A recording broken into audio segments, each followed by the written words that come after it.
Leitura do livro A Imagem Sobrevivente, Histórias da Arte, Tempo dos Fantasmas, segundo Aby Warburg, por George D. Huberman, editora Contraponto, edição 2013, coleção Artifício.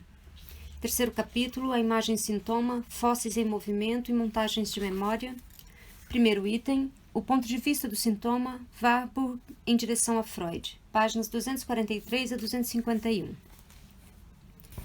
A tentativa warburgiana é tão modesta quanto árdua, tão honesta em seu princípio quanto vertiginosa em sua realização.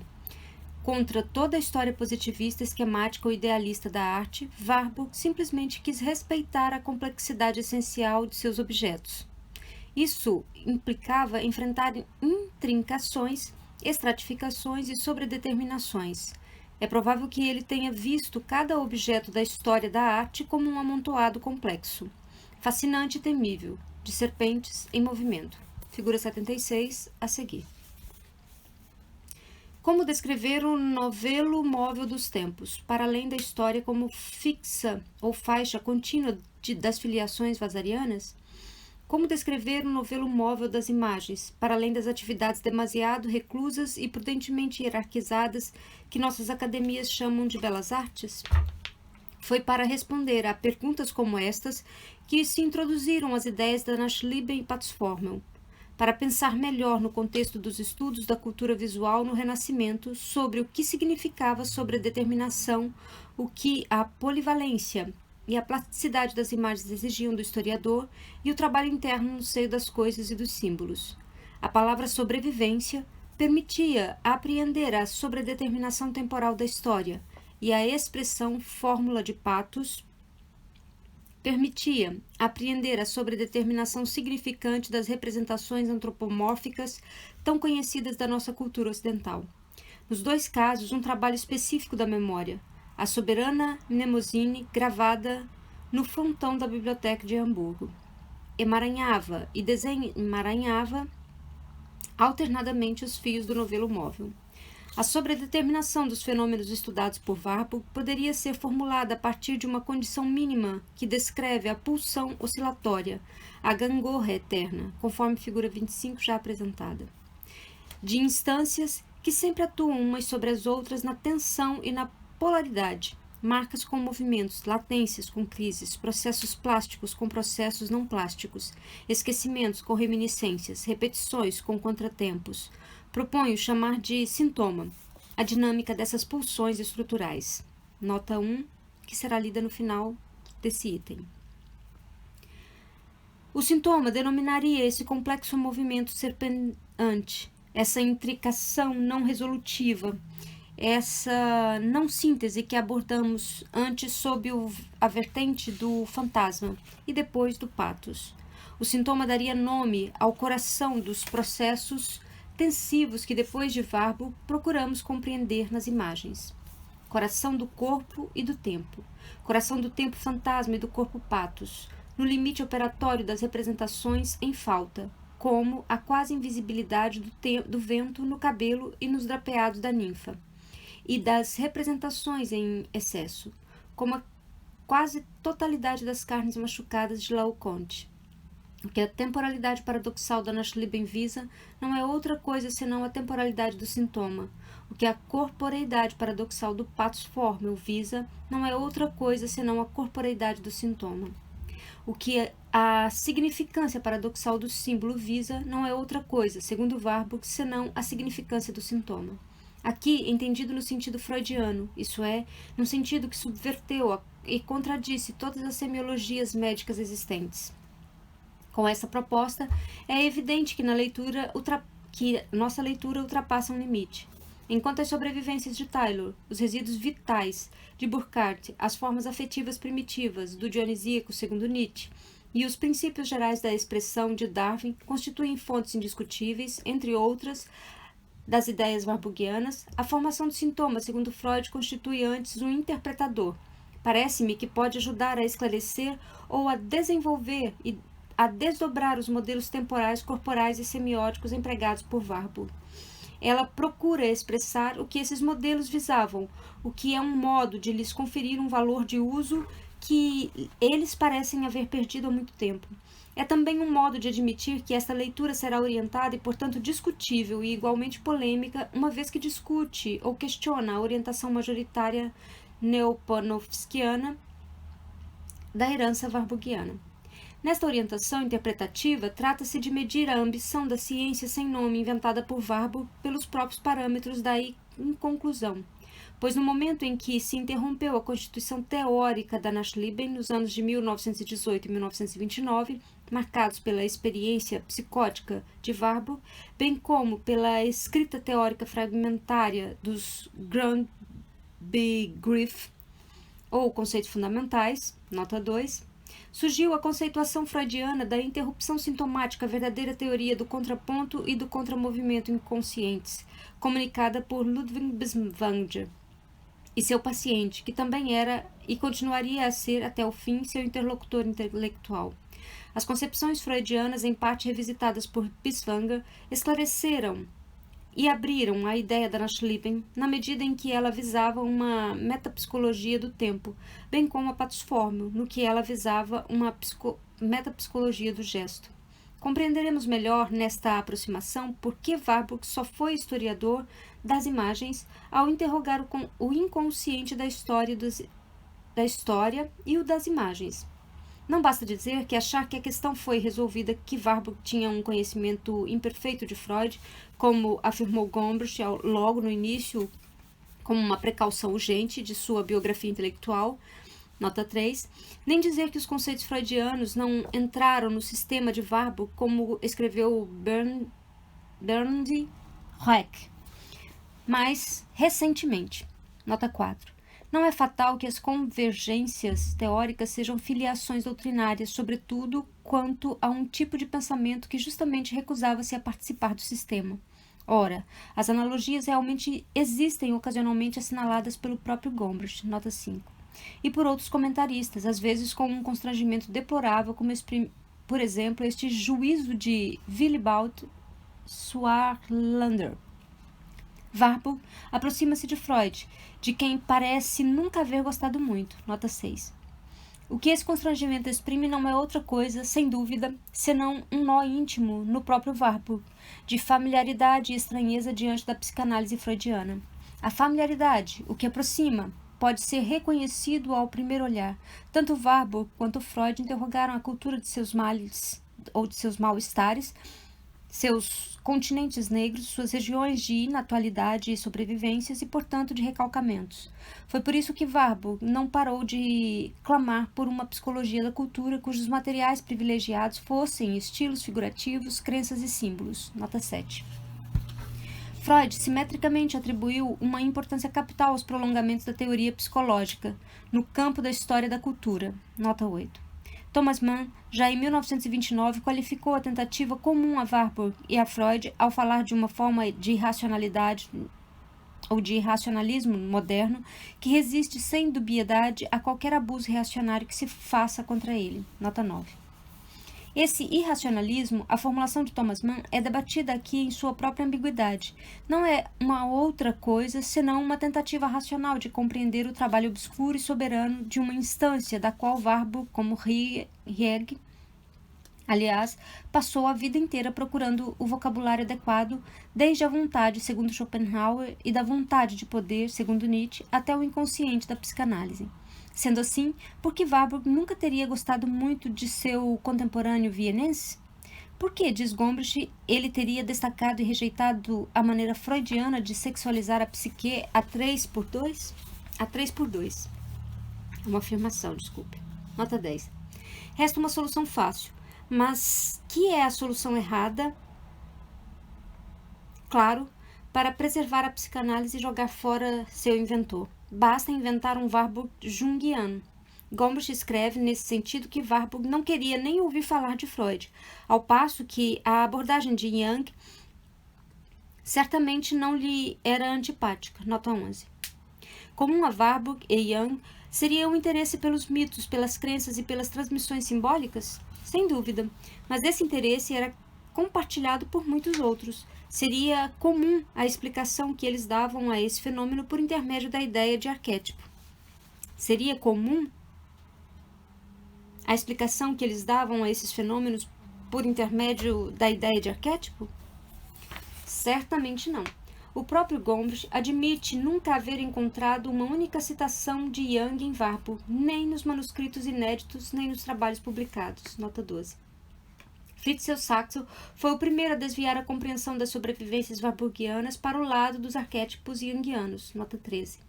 A consequência disso foi, em especial na década de 1950, a aquisição e a inclusão dos arquivos dos Eranos Jar Butcher na fototeca do Instituto Warburg em Londres. A meu ver, foi um modo de orientar a herança de Warburg, simplificando-a a ponto de chegar a trivialidades os modelos de tempo implicados pela ideia da Nachleben. Quando Saxel, em 1947, explicou seus próprios modelos temporais, ficou claro que as polirritmias, as impurezas e as descontinuidades warburgianas tinham dado lugar a um simples jogo de continuidade e variação. Na história das imagens, enquanto Warburg procurava a persistência sintomática das formas ou fórmulas no cerne das lacunas de significação, as famosas inversões dinâmicas no cerne das lacunas... vou reler.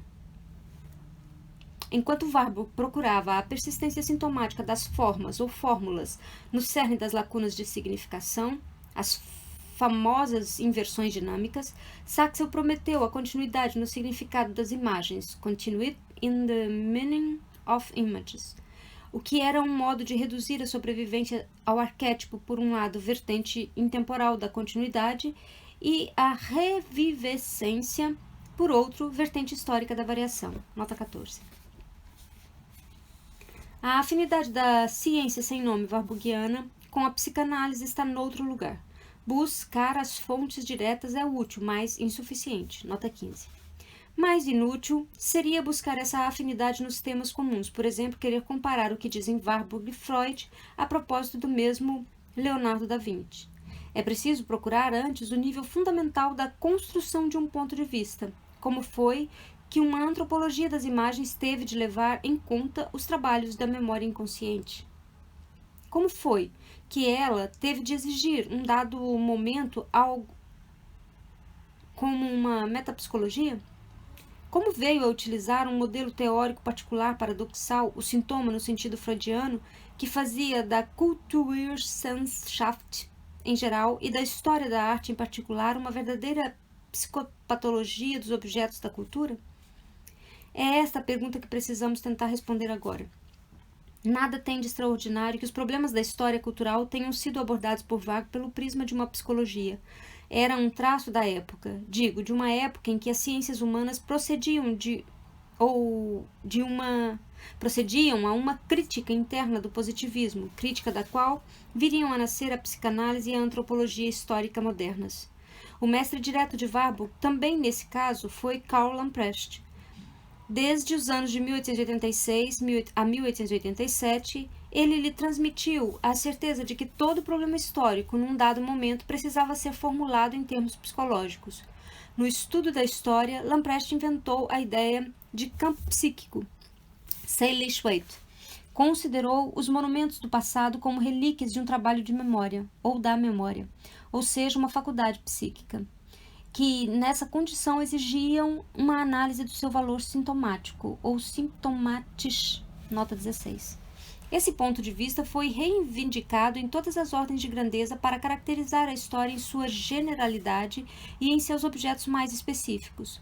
Quer George Simmel situe toda uma filosofia da história em relação a motivações, conscientes ou inconscientes, quer 50 anos depois Mark Bloch afirme que os fatos históricos são, por essência, fatos psicológicos. Nota 17. Em todos esses casos, a história em geral é intimada a construir para si um ponto de vista psicológico. É compreensível, a fortiori, que a história da arte e das imagens não possa ser praticada sem a utilização de tal ponto de vista. Hubert Janicek, com quem Warburg teve aulas em 1889, já apresentava seus estudos sobre a arte italiana do Renascimento como ensaio de psicologia social. Nota 18. Quando Wolfgang Peterson Schmachel ou Warringer, todos partiram de uma estética psicológica, a da empatia, para enunciar seus próprios conceitos fundamentais. Assim, não nos admiraremos por Warburg ter reivindicado de imediato a posição do psicohistoriador, tal como Lamprecht ou como Hegel, com sua Kunstwollen. Ele quis operacionalizar uma ideia transindividual do psíquico no campo cultural das imagens, algo que não se reduzisse a um romance de intenções subjetivas, heróicas, à maneira de Vasari, ou simplesmente egóicas, à maneira das psicobiografias de artistas que tantas vezes são correntes na história da arte, mas que pudesse ver-se empregado na mesma condição que as formas, a maioria das vezes, aliás, nas margens da representação, quer no puro dispêndio gráfico cujo teor psíquico o desenho infantil mostra tão bem, quer ao contrário na exatidão obsessiva dos estonteantes adornos medievais. Nota 19. A atenção warburgiana para os acessórios em movimento proveio exatamente dessas investigações ou dessa investigação sintomal sobre as formas. Nota 20. Em 1923, Warburg dizia definir a finalidade de sua biblioteca, bem como a sua obra em geral, nos seguintes termos: uma coleção de documentos sobre a psicologia dos modos de expressão humana. Ein Urkundensammlung zur Psychologie der menschlichen Ausdruckskunst. Nota 21. Perdoe a pronúncia do alemão, não conheço a língua. O que era a ciência sem nome inventada por Warburg, portanto, senão a metamorfose viva da história da arte tradicional, a aparente história de objetos, uma história da psique, tal como encarada por estilos, fórmulas dos patos, ou do patos, símbolos, fantasias e crenças, em suma, por tudo que Warburg visava com o termo expressão, Ausdruck. Metamorfose em que a psicologia histórica modificava profundamente o ponto de vista positivista da história e no qual a expressão modificava profundamente o ponto de vista idealista da arte. Psicologia histórica? Isso quer dizer que o tempo das sobrevivências é um tempo psíquico, hipótese a ser simultaneamente situada em diversos níveis. Primeiro, os temas da sobrevivência são coletivamente ou eletivamente os das grandes potências psíquicas. Representações patéticas, dinamogramas do desejo, alegorias morais, imagens do luto, símbolos astrológicos, etc. Segundo, os campos da sobrevivência são os do estilo do gesto e do símbolo como vetores de trocas entre lugares e tempos heterogêneos. Nota 22. Por fim, os processos da sobrevivência só podem ser compreendidos a partir de sua connaturalidade, com os processos psíquicos nos quais se manifesta a atualidade do primitivo. Daí o interesse de Warburg pelos traços pulsionais ou fantasmáticos, latentes ou críticos da patusformel. É muito significativo que na própria época de sua tese sobre Botticelli, na qual, aliás, apareceram de maneira discreta, mas soberana, os temas do sonho, os desejos inconscientes, da busca erótica, erotische Verfolgungsinn, do sacrifício e da morte, Warburg tenha compreendido um vasto trabalho fundamental, nunca terminado nem publicado, sobre a psicologia da arte. Nos cerca de 300 folhos desse manuscrito redigido entre 1888 e 1905, e há todo um vocabulário, não poderíamos dizer um sistema, psicológico e filosófico para formular questões impressionantes. Em 1888, Warburg tinha apenas 22 anos, tais como a arte e o pensamento, as relações entre forma e conteúdo, a teoria do símbolo, o estatuto do antropomorfismo, a associação das ideias, as imagens de pensamento, etc. Nota 23. Em todas essas tentativas de psicologia da arte, que encontramos inclusive nas Allgemeine Ideen, de 1927, nota 24, o vocabulário da expressão mantém-se onipresente. Se toda a história depende de uma psicologia, toda a história das imagens depende forçosamente, segundo Warburg, de uma psicologia da expressão. Mas ainda resta entender o que almeja essa formulação. Comecei por indicar que ela visa a uma psique que não se encerra nos habituais romances heróicos da personalidade artística. Portanto, visa uma psique mais fundamental e transversal, mais impessoal e transindividual, uma condição psíquica comum ao que costumamos chamar de corpo e alma, imagem e palavra, representação e movimento, antropologicamente central no que a estética clássica empobrece um pouco sob o conceito de imitação. Isso quer dizer que não apenas a Nachtleben deve ser pensada como um tempo psíquico, mas também que a patusformio deve ser compreendida como um gesto psíquico. Gertrude Bing reconheceu bem esse traço fundamental. As fórmulas de patos, disse, tornam visível não uma qualidade do mundo externo, mas um estado efetivo. E concluiu com a seguinte reflexão de historiadora meio assustada com o pântano do reino psíquico que havia acabado de pôr um pé. Estamos num terreno perigoso, nota 25. Mas a exigência warburgiana, mesmo sendo perigosa, estava ali. Não se deve traduzir a patusformio em termos de semântica ou de semiótica dos gestos corporais, mas em termos de sintomatologia psíquica. As fórmulas de patos são um sintoma visível ou são sintomas visíveis, corporais, gestuais, representados e apresentados, figurados, de um tempo psíquico irredutível à simples trama de peripécias retóricas sentimentais ou individuais. Mas onde se pode encontrar o paradigma teórico dessa exigência? Foi essa, a longo prazo, a busca obstinada de Warburg.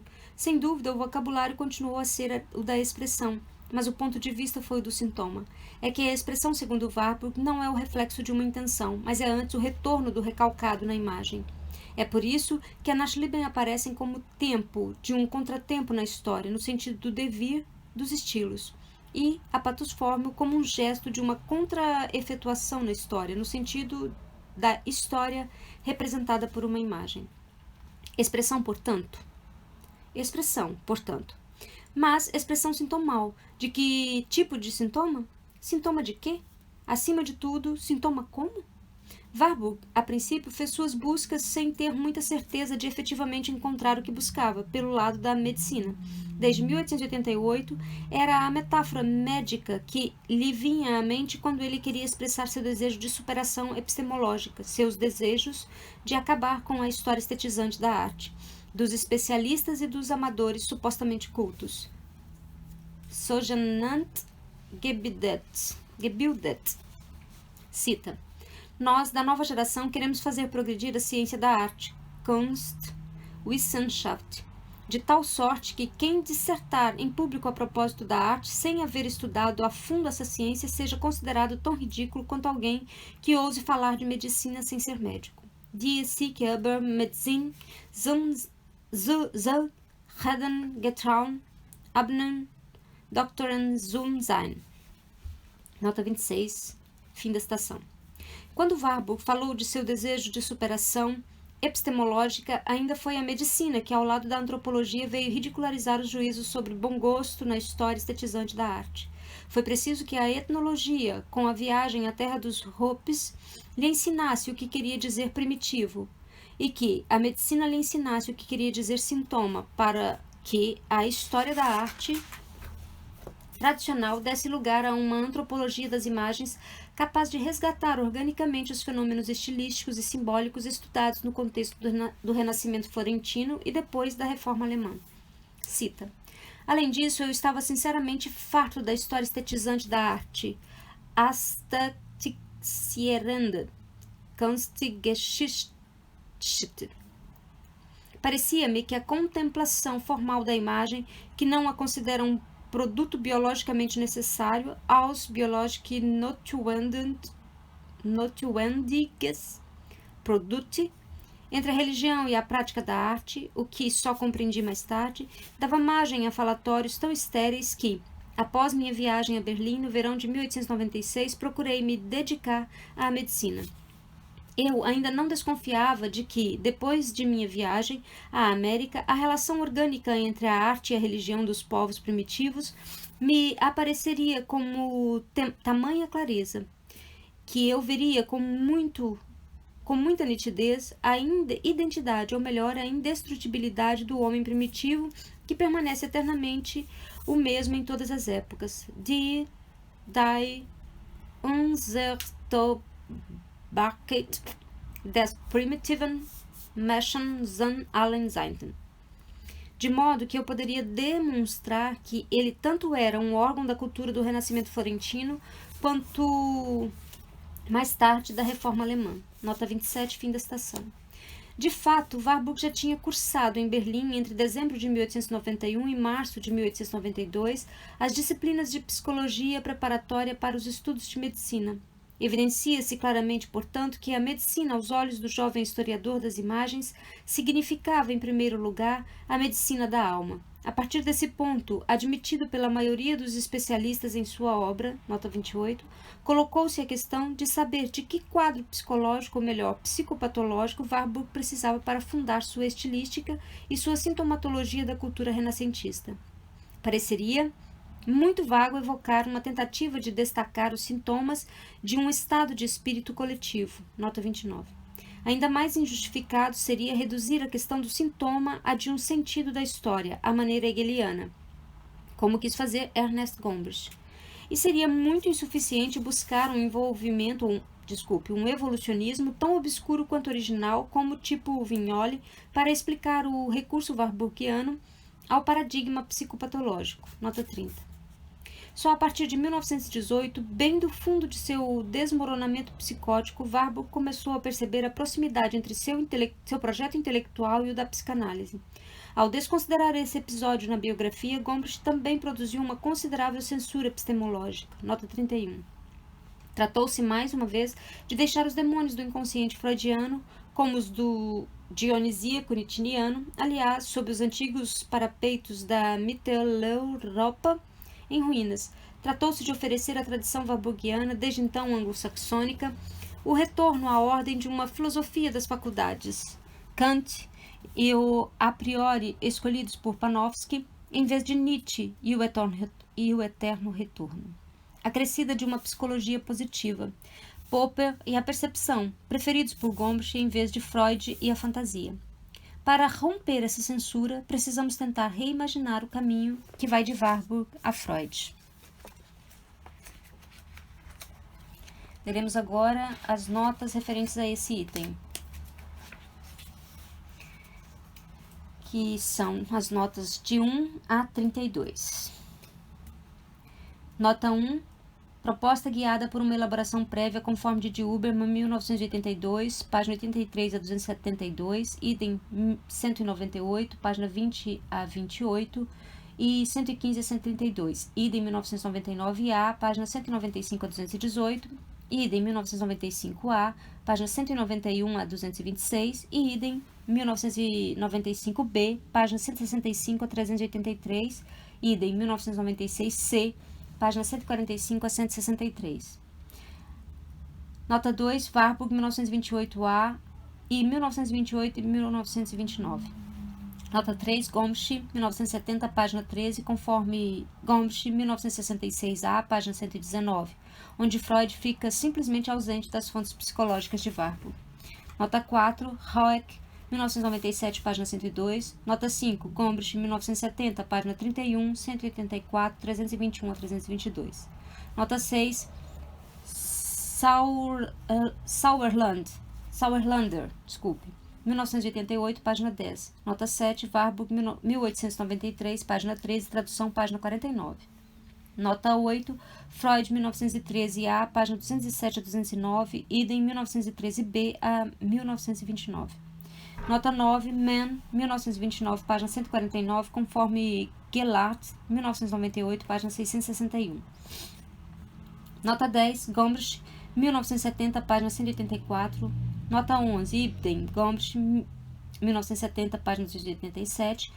Nota 12, Ibden, Gombrich, 1970, página 242. Nota 13, Saxel, 1929 a 1930, página 326.